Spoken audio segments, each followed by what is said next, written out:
পশ্চিমবঙ্গবাসীর জন্য সুখবর। কেন্দ্র সরকারের তরফ থেকে পশ্চিমবঙ্গের মানুষকে 190 কোটি টাকা দেওয়া হলো।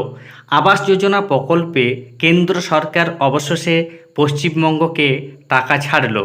এই টাকা কারা কারা পাবেন, কী আপডেট রয়েছে, সম্পূর্ণ তথ্য জানার জন্য ভিডিওটি স্কিপ না করে দেখুন এবং চ্যানেলে নতুন হয়ে থাকলে ছোট্ট চ্যানেলটি সাবস্ক্রাইব করে নোটিফিকেশন অল করে রাখতে ভুলবেন না।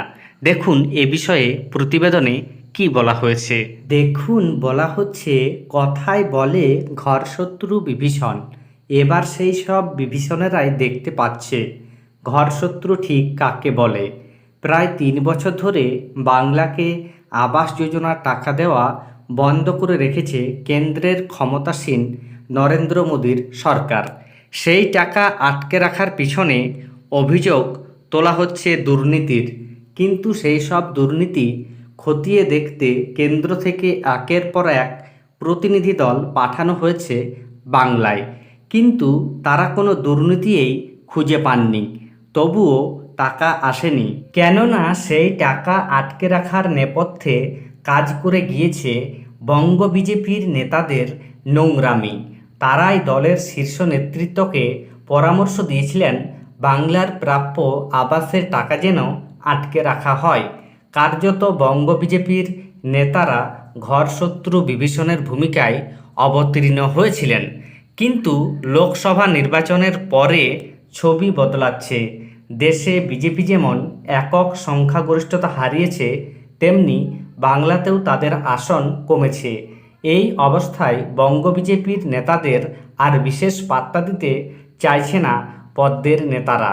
সেই কারণেই বঙ্গ বিজেপির নেতাদের আবদারে না ভেসে বাংলাকে আবাস যোজনা প্রকল্পের জন্য 190 কোটি টাকা পাঠালো কেন্দ্র সরকার।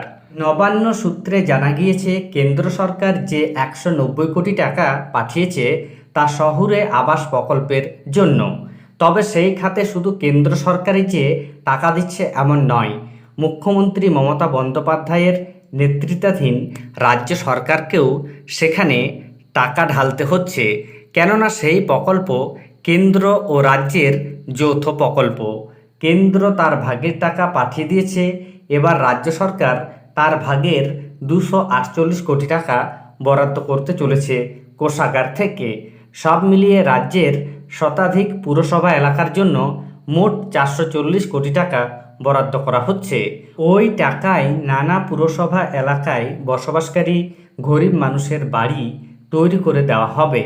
এ বিষয়ে রাজ্যের পুরমন্ত্রী ফিরহাদ হাকিম জানিয়েছেন, বিজেপি হাজার অভিযোগ তুললেও তাদের সমস্ত দাবিই পরবর্তীকালে ভিত্তিহীন বলে প্রমাণিত হয়েছে। মানুষও বুঝে গিয়েছে ওদের তোলা অভিযোগ কোনোভাবেই সঠিক নয়, আর সে কারণেই এবার পুরো এলাকায় গরিব মানুষদের বঞ্চিত করার ছক কার্যকরী হলো না। প্রকল্পের নিয়ম অনুযায়ী বিগত দিনে পাওয়া অর্থ খরচের হিসেব দিলে তবেই মেলে পরবর্তী কিস্তি।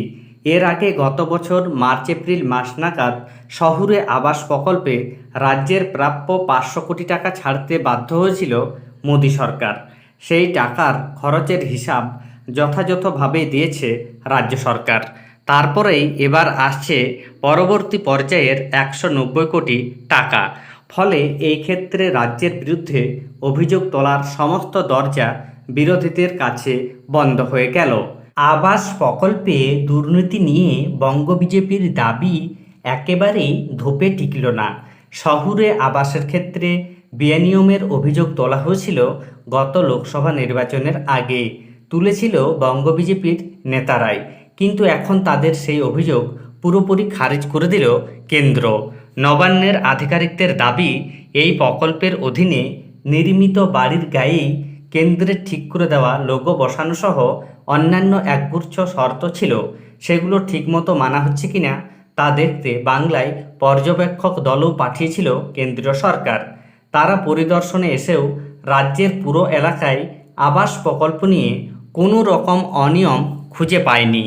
বাংলাকে ক্লিন চিট দিয়েই কেন্দ্রের কাছে তারা রিপোর্ট জমা দিয়েছিল।